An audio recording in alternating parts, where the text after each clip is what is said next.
The vast expanse of the Zraya Military Academy's great hall loomed like a cathedral to war, its arched ceiling alive with shifting constellations. Young recruits filled the benches in tight rows, their hushed voices an uneasy symphony. Lieutenant Tarquin sat near the front, his scaled fingers drumming a restless rhythm on the bench. His silver eyes darted between his squad mates, sensing the same tension that gnawed at him. "Who is this war hero, anyway?" grumbled Reinach, a hulking cadet with mottled green skin and a perpetually sour expression. "They act like he single-handedly won the sworn conflict." "Quiet," Tarquin hissed, though his own curiosity mirrored Reinach's cynicism. The air buzzed with whispers of the guest speaker, a legendary veteran whose exploits were said to defy belief. Tarquin doubted anyone could live up to such a reputation, but there was no denying the crackle of anticipation. The hall plunged into silence as the double doors groaned open. Every gaze snapped forward as a figure emerged from the shadows. Colonel Alistair Darrow strode into the light, his movements deliberate and unhurried, each step a reminder of the weight he carried. His frame was lean but solid, his face marked by lines that spoke of battles far more grueling than time. A metal arm gleamed under the stark lights, and an eye patch concealed an old wound. Tarquin's stomach tightened. This was no ordinary war hero. Darrow paused at the center of the dais, his mechanical hand resting on a cane that seemed more for effect than necessity. He surveyed the crowd, his single eye piercing and unyielding, as if assessing whether they were worthy of what he was about to share. "When I was your age," Darrow began, his voice a low rumble, "I believed I understood war. I thought strength and strategy were all that mattered. Then I met a species that redefined survival itself. A species born on a death world." A murmur rippled through the crowd. Tarquin leaned forward, his heart pounding. Death worlds were myth to most, a whispered cautionary tale among cadets, a place where nature itself waged war on life. To claim to have encountered one was audacious. To have survived it was unthinkable. "I speak of Earth," Darrow continued, his tone sharpening. "A planet so brutal, so unyielding, that it forges its inhabitants into something extraordinary." The hall grew colder, or perhaps it was the weight of Darrow's words. Tarquin stole a glance at Reinach, whose sneer had been replaced by a wary frown. The other cadets sat rigid, their skepticism eroding under the force of Darrow's presence. "When I first set foot on Earth," Darrow said, his gaze distant, "I thought it was a mistake. A planet unfit for intelligent life. The air was thick with storms. The ground trembled as if the world itself sought to consume us. Yet, amidst this chaos, there they were, humans, fragile, unremarkable to the eye, but alive." He paused, letting the silence stretch. Tarquin's mind raced. He'd read countless field reports, studied endless dossiers, but none of them captured the visceral reality Darrow described. The veteran's words painted Earth not as a world, but as a living beast, a beast humans had somehow tamed. "They weren't just surviving," Darrow said, his voice dropping to a near whisper. "They were thriving, building, innovating, fighting. And when we came to study them, to assess whether they were a threat or a curiosity, we made the gravest mistake of all. We underestimated them. The tension in the hall was a living thing now, coiled and ready to strike." Tarquin's pulse thundered in his ears as Darrow took a step closer to the edge of the dais. The colonel's eye scanned the cadets, his expression grim. "I remember my first encounter with a human soldier," he said. "His name was Gabriel Clark. He was outnumbered, outgunned, and cornered. By all rights, he should have surrendered or died, but he did neither. Instead, he did something no textbook, no strategy could predict. He fought like the world depended on it. And when I looked into his eyes, I understood why." Darrow's voice grew quieter, forcing the cadets to strain to hear him. "You see, humans don't fight for survival alone. They fight for each other, for something greater than themselves. Clark wasn't defending his own life that day. He was protecting his squad, his family, his home. And in doing so, he made himself unstoppable, A sharp intake of breath from the back row broke the spell. Tarquin turned to see a cadet staring wide-eyed, his gills fluttering with nervous energy. Darrow ignored the disruption, his focus unbroken. "I learned more from humans than I ever did from a military academy," Darrow said, his voice hardening. "I learned that strength isn't just muscle or firepower. It's the will to endure. It's the courage to face impossible odds and refuse to yield. And that, cadets, is why Earth isn't just a death world. It's the proving ground for the galaxy's most dangerous species." He stepped back, his gaze lingering on Tarquin for a heartbeat before sweeping over the rest of the room. "But don't take my word for it. Let me show you." The lights dimmed and the holographic constellations above shifted, forming a vivid projection of Earth. The image zoomed in, revealing jagged mountain ranges, churning oceans, and dense forests teeming with life. Tarquin felt a shiver crawl down his spine. This was no ordinary world. This was a crucible. "Let me tell you about the storm that almost broke me," Darrow said, his voice cutting through the dark like a blade. "And the humans who showed me what true strength looks like." The cadets leaned in, their skepticism replaced by rapt attention. Tarquin's claws gripped the edge of the bench as the projection dissolved into a roaring tempest, the storm's fury a harbinger of the tales to come. Darrow's voice carried over the chaos, weaving a story that promised to shatter everything they thought they knew. And Tarquin couldn't wait to hear it. The storm's fury had been relentless. Darrow began, his voice measured but laced with a faint edge of reverence. "Earth was showing its teeth that day," he said, "and so were its people." The holographic projection above the cadets shifted, plunging them into a scene of chaos. The floodwaters roared like a living monster, swallowing entire villages and forests without mercy. Rain slashed from the sky in torrents, and the winds howled with such ferocity that even the ground seemed to tremble. Amid this cataclysm, Darrow's tale unfolded. It began with a small settlement near a river, Darrow explained. Nothing remarkable to an outsider, just a cluster of homes, their walls thin and their roofs barely holding against the downpour. But to the humans living there, it was everything. It was their sanctuary, their heritage, their hope. The cadets watched as figures emerged on the holographic display, men, women, and children scrambling to higher ground. Darrow's voice grew quieter, forcing the recruits to hang on every word. Among them was a man named Arthur Bennett, a father, not a soldier, not a leader, just a man trying to keep his family alive. Arthur stood in the chaos, his broad shoulders hunched against the driving rain, his hands gripping the arms of his two young sons. Behind him, a woman struggled to carry a crying infant, her face pale but determined. Darrow gestured toward the projection, his mechanical hand gleaming in the dim light. Arthur was no hero by the standards of war. He had no weapons, no armor. What he had was the will to protect his family, no matter the cost. As the waters rose, Arthur shouted commands to his neighbors, urging them to form a chain to ferry the weakest across the torrent to higher ground.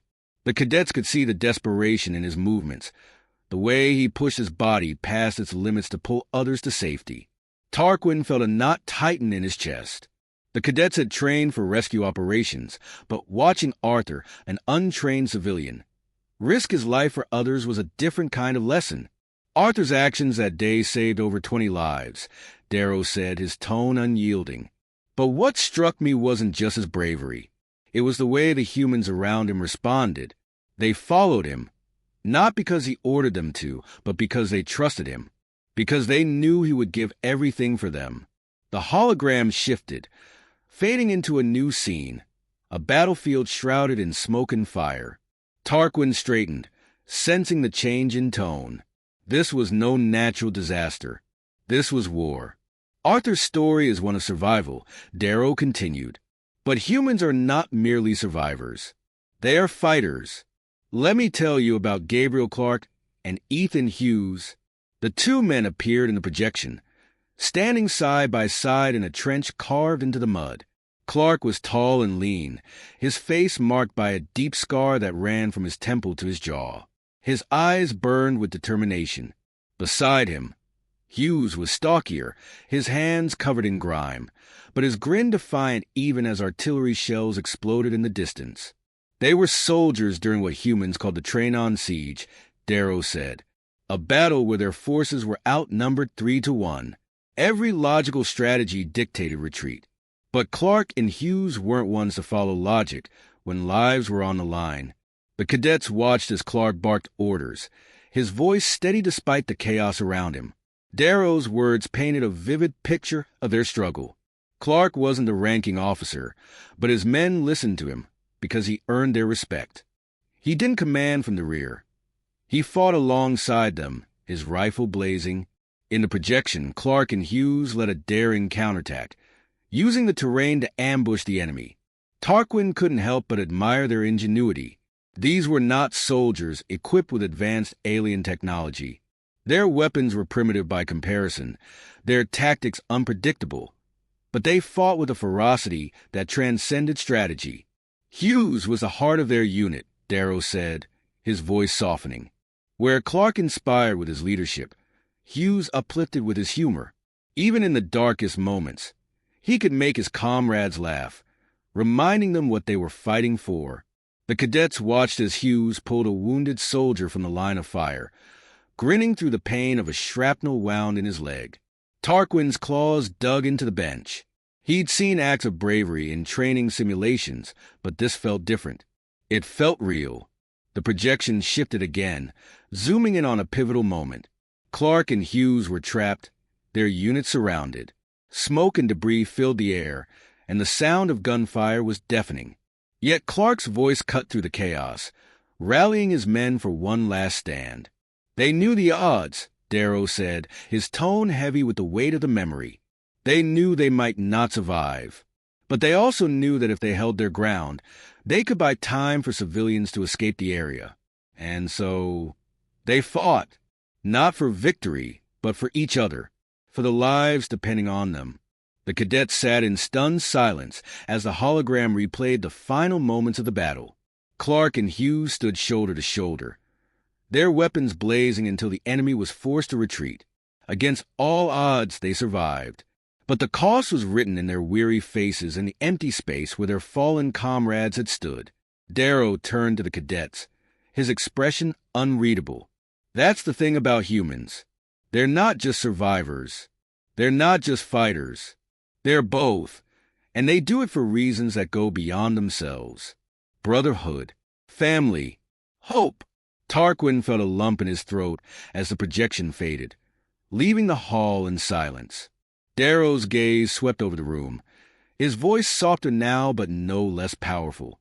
They taught me that true strength isn't about what you can take. It's about what you're willing to give. The recruits sat frozen, the weight of Darrow's words settling over them. Tarquin's mind churned, questions bubbling beneath the surface, but he couldn't bring himself to speak. He was too caught up in the image of Arthur Bennett's determination, Gabriel Clark's leadership, and Ethan Hughes's unyielding spirit. Darrow stepped back, the holographic emitter shutting down with a faint hum. "This is only the beginning," he said. "If you think what you've heard so far is extraordinary, just wait. Humans don't just endure. They inspire." He turned and walked off the dais, his cane tapping against the floor as the cadets watched him go. Tarquin leaned forward, his heart pounding. He wasn't sure what compelled him more, the stories themselves or the way Darrow told them.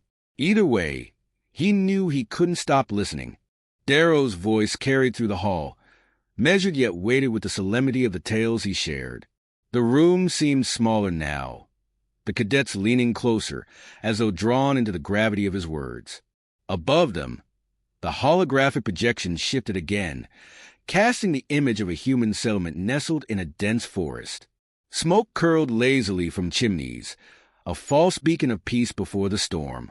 "This," Darrow began, gesturing to the tranquil scene, "is where I learned the strength of human family. It was not on a battlefield, nor in a grand conflict.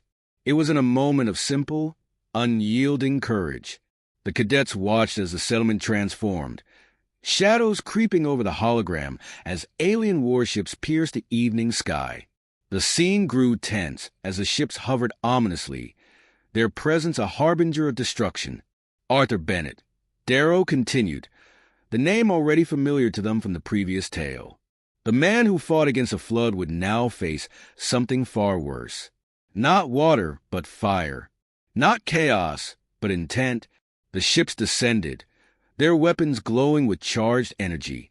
Darrow described how Arthur had gathered his family into their modest home, his wife clutching their infant daughter, while the boys huddled close.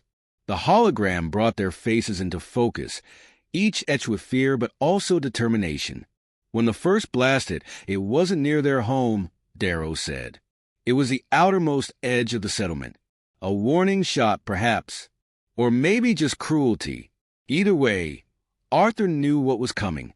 He had no weapons, no means to fight back, but he didn't hesitate. Arthur's voice echoed faintly in the hall, a holographic recording capturing his frantic instructions to his wife and neighbors. They had minutes, maybe seconds, to flee. The cadets watched as Arthur stood in the doorway, his body a shield between his family and the destruction bearing down on them. He stayed behind, Darrow said, his voice softening. Not because he was brave, though he was, but because he couldn't imagine letting them face it alone. The projection shifted abruptly to a battlefield, smoke and fire obscuring the horizon. This time, it was not a family under threat, but an entire colony. The cadets barely had time to process the shift before Darrow spoke again, his tone sharper now, more urgent. Humans have a curious way of making the impossible seem inevitable. Let me introduce you to Dr. Jonathan Price. A figure emerged from the chaos of the hologram. A man in his 40s, his white lab coat torn and streaked with blood. His hands moved deftly, pressing against a wounded soldier's chest while barking orders to those around him. Dr. Price wasn't a soldier, Darrow explained. He was a medic, trained to save lives, not take them. But in the chaos of that battle, he faced a choice no training could prepare him for. The cadets leaned forward, their eyes fixed on the hologram as it played out the scene. Two figures were brought to Dr. Price's makeshift triage station, a human soldier, barely clinging to life, and a young alien child, injured but stable. The soldier's uniform was caked with blood and mud, his chest rising and falling with shallow, labored breaths.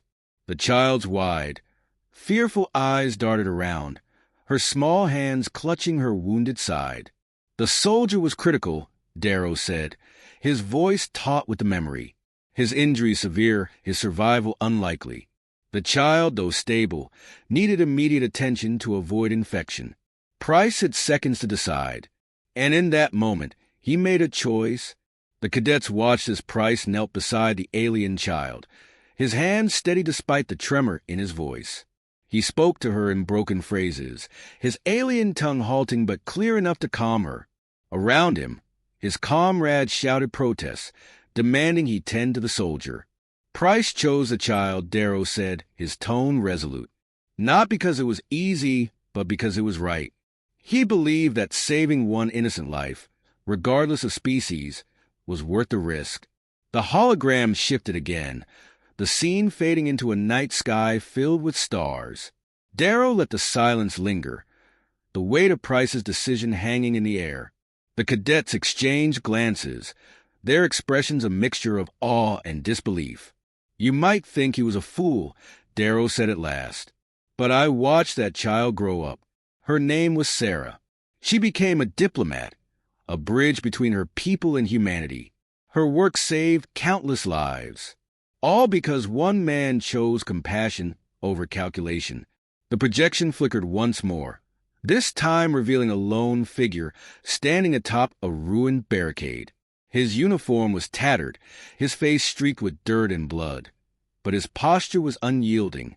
Commander Marcus Hayes, Darrow said, the name carrying a weight that silenced even the faintest whispers.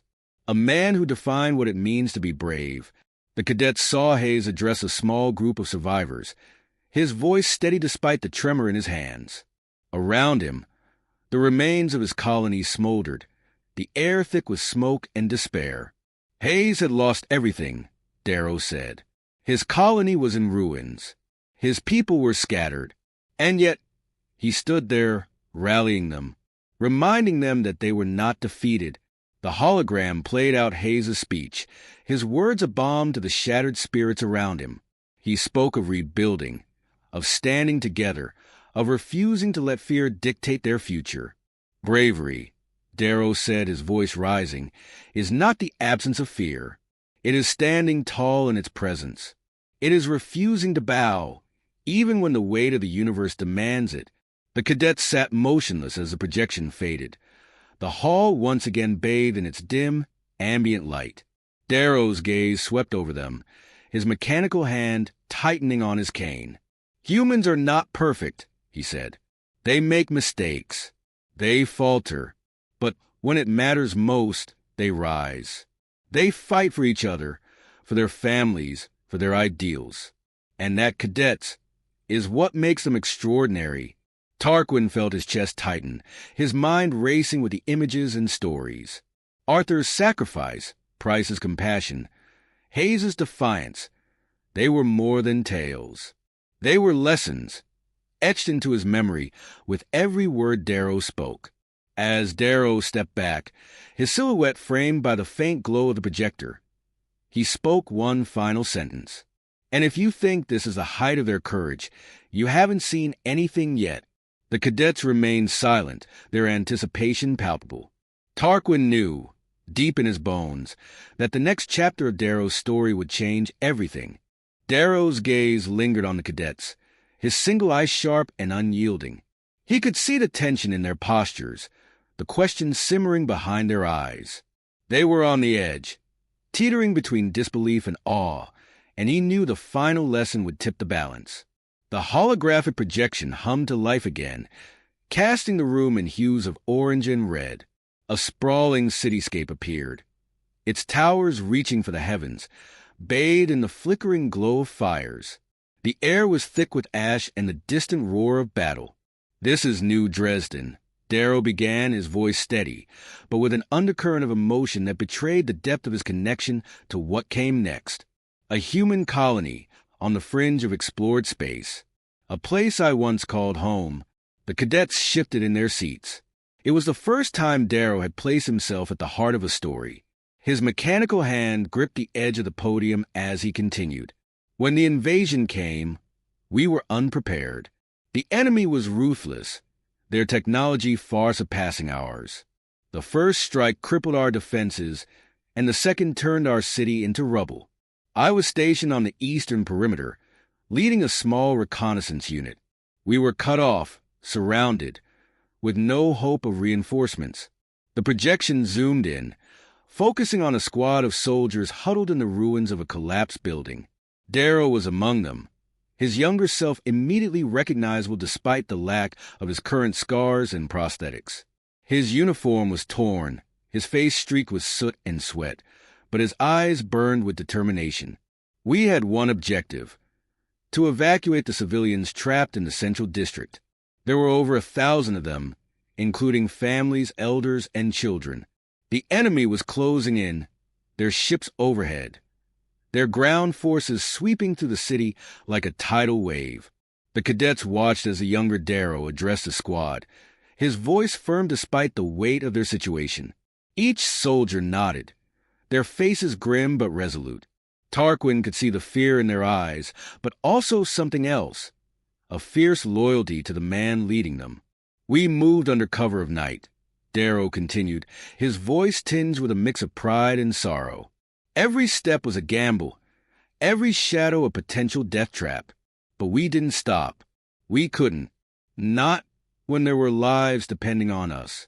The projection followed the squad as they navigated the wreckage, their movements silent but purposeful. They encountered survivors along the way, injured civilians huddled in basements, children clutching makeshift toys, elders too weak to walk. Each one was added to their growing caravan, their hope reignited by the sight of the soldiers. But the enemy was relentless. The projection shifted to a scene of chaos. Enemy drones swarming overhead, their searchlights cutting through the darkness. Darrow's squad moved swiftly, using the terrain to evade detection, but the tension was palpable. Halfway to the extraction point, we were ambushed, Darrow said, his voice lowering. The hologram displayed the moment vividly. Energy blasts tearing through the air, screams echoing in the distance. The cadets watched as Darrow's squad formed a defensive perimeter, their weapons blazing as they fought to protect the civilians. We lost 3 good men in those first moments, Darrow said, his tone heavy with the weight of memory. But their sacrifice bought us time to regroup. And in that chaos, I learned what humans are truly capable of. The focus shifted to a young soldier within the squad, his face pale but resolute. Private Liam Carter, Darrow said, a faint smile tugging at his lips. The youngest member of our team, barely 19, fresh out of training. He wasn't the strongest or the fastest, but he had a heart bigger than anyone I've ever met. The cadets watched as Carter took charge, rallying the civilians and guiding them to safety while the rest of the squad held the line. His voice carried over the din, calm and steady despite the chaos. When we were pinned down, Carter made a decision, Darrow said, his voice breaking ever so slightly. He volunteered to draw their fire, to lead the enemy away, so the rest of us could escape. The projection showed Carter running into the fray, his rifle blazing as he shouted taunts at the enemy. The cadets watched in stunned silence as the young soldier disappeared into the shadows, the enemy forces in pursuit. We reached the extraction point, Darrow said, his voice quieter now. We got the civilians to safety. But Carter never came back.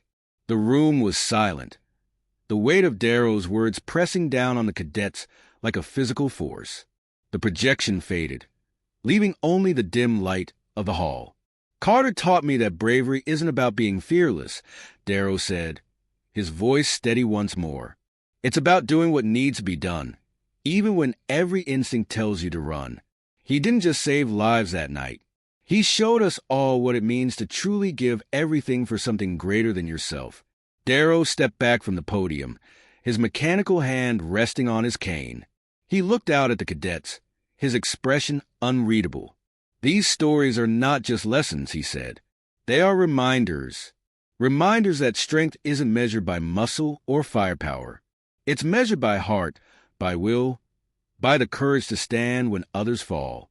Tarquin felt a surge of emotion he couldn't quite name.